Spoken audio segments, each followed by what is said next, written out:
हरे कृष्णा।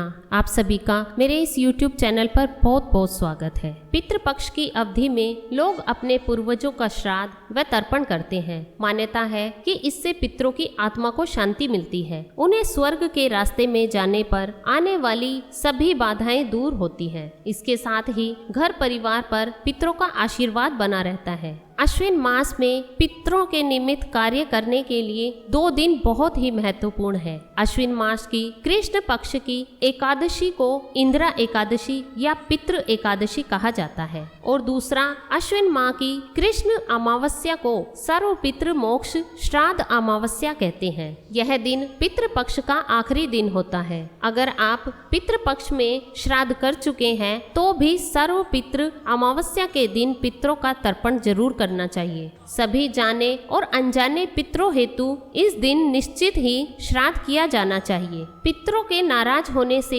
जीवन में कई परेशानियों का सामना करना पड़ता है। इसलिए आज मैं आपको पितृ पक्ष में एकादशी और अमावस्या पर करने वाला एक खास काम बताती हूँ। इससे आप पर अपने पूर्वजों की असीम कृपा बरसेगी। इसके करने से जीवन में आने वाला बड़े से बड़ा संकट दूर हो जाता है। इस दिन आपको गीता के 2 और 7वें अध्याय का पाठ करना चाहिए। आप चाहे तो संपूर्ण गीता का पाठ करें या सर्व पितृ अमावस्या के दिन और एकादशी के दिन पितरों की शांति के लिए और उनका आशीर्वाद प्राप्त करने के लिए, उन्हें मुक्ति प्रदान करने का मार्ग दिखाने के लिए गीता के 2 और 7वें अध्याय का पाठ करने का विधान भी है। तो चलिए पहले हम गीता के 2 अध्याय सांख्य योग का श्रवण करते हैं। संजय बोला कि हे राजन, भगवान श्री कृष्ण उद्विग्न मना अर्जुन से बोले कि हे पार्थ, युद्ध के समय तुम में यह नीच बुद्धि कहाँ से आ गई?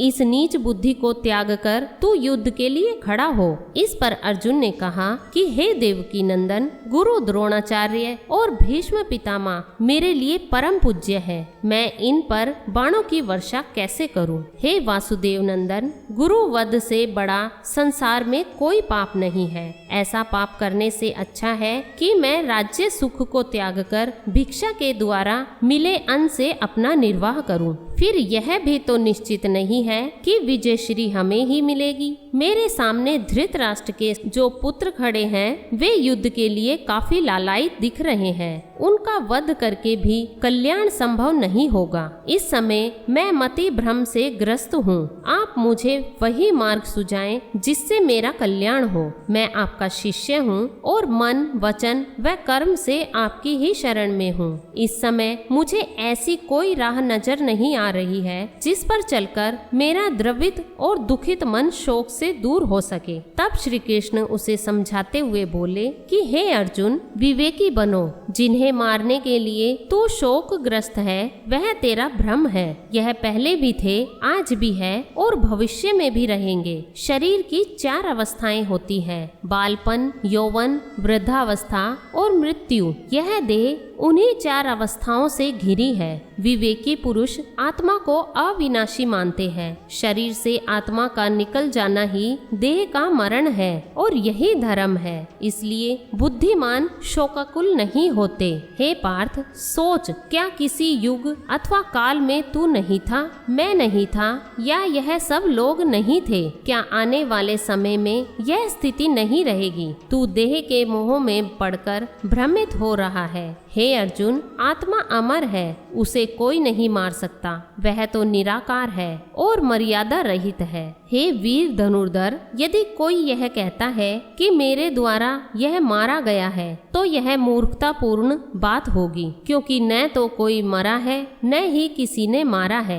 आत्मा न जन्म लेती है न ही मरती है। जैसे पुराना वस्त्र उतारकर नया वस्त्र पहन लिया जाता है, उसी प्रकार आत्मा पुरानी देह को त्याग कर नई देह में प्रवेश कर जाती है। आत्मा को न जलाया जा सकता है न ही किसी शस्त्र से काटा जा सकता है। और न ही जल में डुबोया जा सकता है। हे पार्थ, शरीर में जो आत्मा विराजमान है वह सदैव अवदनीय है, इसलिए मृत प्राणी के लिए शोक करना उचित नहीं है। श्री कृष्ण ने कहा, हे धनुर्धर, तूने क्षत्रिय कुल में जन्म लिया है, इसलिए अपने क्षत्रिय धर्म का पालन कर। जो क्षत्रिय युद्ध भूमि में वीरगति को प्राप्त होते हैं उनके लिए स्वर्ग के द्वार सदा खुले रहते हैं। अतः तू युद्ध कर। यदि तू युद्ध नहीं करेगा तो तेरी कीर्ति कलंकित हो जाएगी। लोग तुझे कायर कहेंगे, तेरे शत्रु तेरी निंदा करेंगे। एक वीर योद्धा के लिए इससे बड़ा दुख क्या हो सकता है। इसलिए हे अर्जुन, युद्ध करना ही तेरे कुल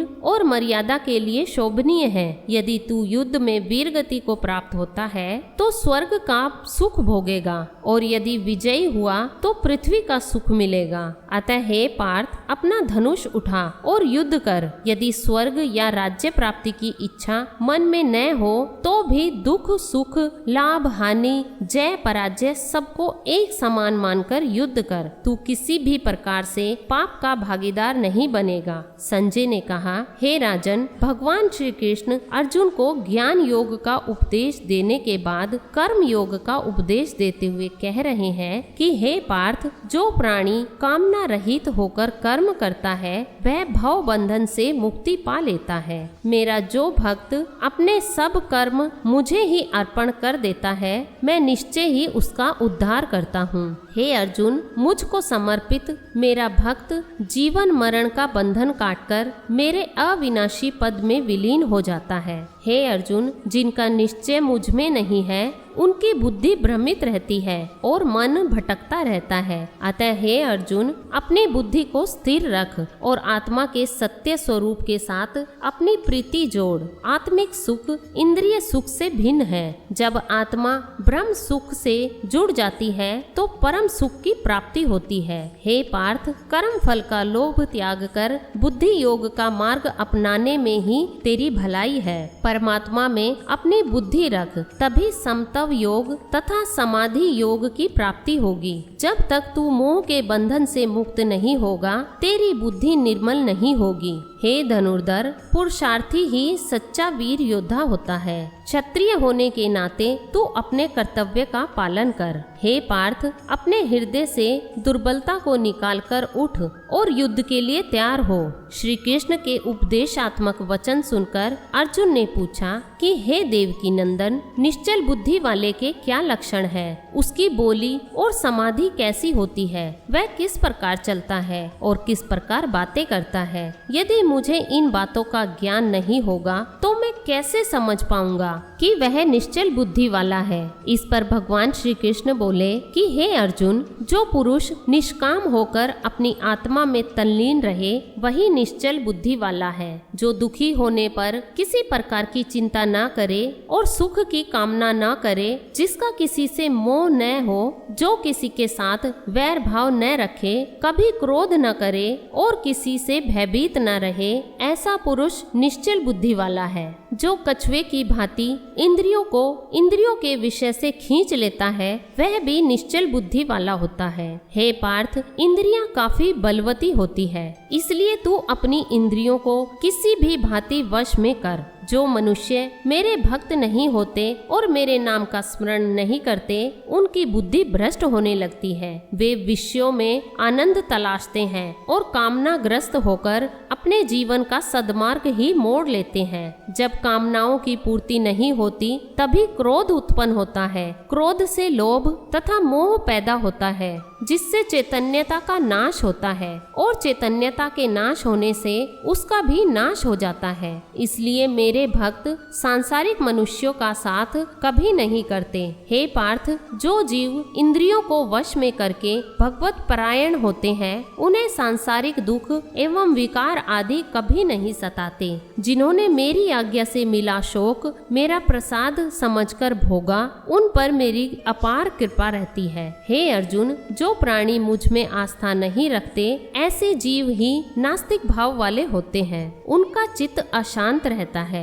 मगर जो प्राणी विषय और विकारों से विचलित हुए बिना ही चित्त को एकाग्र कर लेते हैं, उनकी बुद्धि में अवश्य ही स्थिरता आ जाती है। हे पार्थ, जब प्राणी रात्रि के समय सोता है, उस समय योगी का दिन प्रारंभ होता है। जब प्राणी का दिन होता है, तब योगी की रात होती है। योगी रात के प्रहर में मेरा भजन करते हैं, जबकि नास्तिक विषयों में आसक्त हो जाते हैं। इसलिए जो योगी तथा मेरा भक्त है, वह कामना, मोह आदि सब त्याग कर अपना मन मुझ में लगाता है, जिससे उसे परमानंद की प्राप्ति होती है। हे अर्जुन, जो प्राणी ब्रह्म को प्राप्त कर लेता है, वह कभी भी माया के मोह में नहीं फंसता। वही मोक्ष का सच्चा अधिकारी होता है। इस प्रकार गीता का दूसरा अध्याय समाप्त हुआ। गीता का 7वां अध्याय ज्ञान विज्ञान योग। भगवान श्री कृष्ण ने कहा, हे अर्जुन, मेरे प्रति तेरे मन में श्रद्धा भाव कैसे जागेगा, यह मैं तुझे बताता हूँ। इसे जान लेने पर बाकी कुछ भी जानने की आवश्यकता नहीं रहती।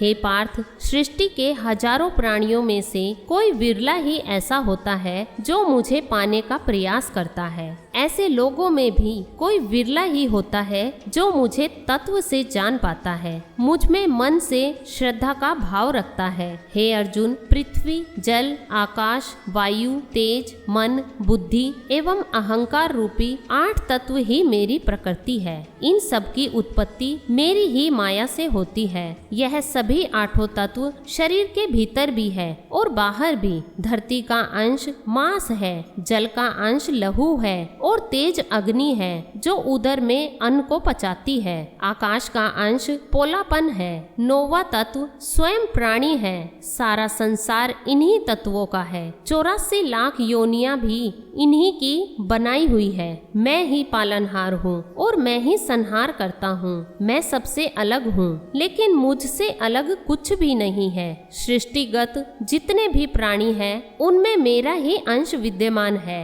हे अर्जुन, जल में मैं रस हूँ तथा चंद्रमा व सूर्य में प्रकाश हूँ। वेदों में मेरी महिमा रूपी अमृत है। आकाश में शब्द मैं हूँ। पुरुषों में पौरुष मैं हूँ। पृथ्वी पर पवित्र गंध तत्व मैं हूँ। अग्नि का तेज तत्व मैं हूँ और सभी जीवित प्राणियों का आधार तत्व श्वास मैं हूँ तथा तपस्वियों का तप भी मैं ही हूँ। संसार में जितने भी तत्व है, वह अन्य तत्व पर आश्रित होते हैं और उन सब का तत्व रूप सार मैं ही हूँ। हे धनंजय, तेजस्वियों का तेज, बलवानों का बल और बुद्धिमानों की बुद्धि मुझसे ही है। प्राणियों द्वारा शास्त्र अनुकूल किया जाने वाला शुभ कार्य भी मैं ही हूँ। सत्व, रज एवं तम से उत्पन्न भावों का उत्पादक मैं ही हूँ। हे कौन्तेय, इन सभी में मैं ही कर्ता रूप होते हुए भी इनसे पृथक हूँ। हे श्रेष्ठ पार्थ,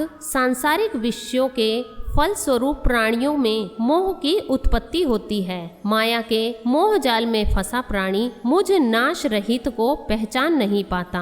इससे तो वही प्राणी विमुख हो सकता है जो नित्य निरंतर मेरा ही स्मरण करता है। हे अर्जुन, 4 प्रकार के प्राणी ही पुण्य आत्मा होते हैं। रोगी अपने रोग के निवारण के लिए मेरा स्मरण करते हैं। कुछ प्राणी ऐसे होते हैं जो ज्ञान पाने के लिए मेरा स्मरण करते हैं। कुछ प्राणी धन की कामना के लिए मेरा स्मरण करते हैं। कुछ प्राणी पुत्र प्राप्ति के लिए मेरा स्मरण करते हैं। हे पार्थ, जो ज्ञान पाने के लिए मेरा स्मरण भजन करते हैं, वही श्रेष्ठ ज्ञानी होते हैं। हे पांडुपुत्र, मैं ज्ञानियों को प्रिय हूँ और ज्ञानी मुझे प्रिय है। परंतु जो लोग आरोग्य, धन या पुत्र की कामना से मेरा स्मरण करते हैं, उन्हें भी तू अज्ञानी न समझ। ऐसे प्राणी भी उदार हृदय वाले और श्रेष्ठ हैं जो मेरा स्मरण करते हैं। लेकिन ज्ञानी तो मेरी आत्मा ही है। परंतु ऐसे ज्ञानी संसार में दुर्लभ हैं जो मुझे त्याग कर देवताओं की उपासना करते हैं। उनका ज्ञान केवल कामना तक ही सीमित है। जिस देवता की वे उपासना करते हैं उस देवता के प्रति उनकी श्रद्धा को मैं ही दृढ़ करता हूँ और मैं ही उस देवता में समाकर प्राणी की कामना को पूरा करता हूँ। हे अर्जुन, मैं एकांती और अविनाशी हूँ, मैं किसी से प्रकट नहीं हूँ, मैं अजन्मा हूँ, किंतु बुद्धिहीन प्राणी मुझे जन्मा हुआ समझते हैं, क्योंकि बुद्धि माया के पर्दे के पीछे छिपी रहती है। हे कुंती पुत्र, मैं अतीत, वर्तमान व भविष्य के प्राणियों से भली प्रकार परिचित हूँ, लेकिन जिस प्राणी में मेरे प्रति श्रद्धा नहीं होती वह मुझे जानता ही नहीं। प्राणी सुख, दुख, हर्ष व शोक में डूबा रहता है, जिससे अज्ञान का उदय होता है, परंतु जिस प्राणी के निरासक्त कर्म के कारण राग द्वेष समाप्त हो जाते हैं, ऐसा स्थिर प्रज्ञ प्राणी ही मेरा स्मरण करता है। हे अर्जुन, जो प्राणी मुझे इस भाव से जानता है कि अधिदेव, अधियज्ञ, आदि भगवान वासुदेव ही है, वही मृत्यु के समय मेरा स्मरण करता हुआ मेरे धाम को प्राप्त होता है। इस प्रकार श्रीमद् भगवद गीता का 7वां अध्याय समाप्त हुआ। बोलिए परम पिता परमेश्वर भगवान कृष्ण की जय। वीडियो अच्छी लगी तो please like, share and subscribe जरूर करें। हरे कृष्णा।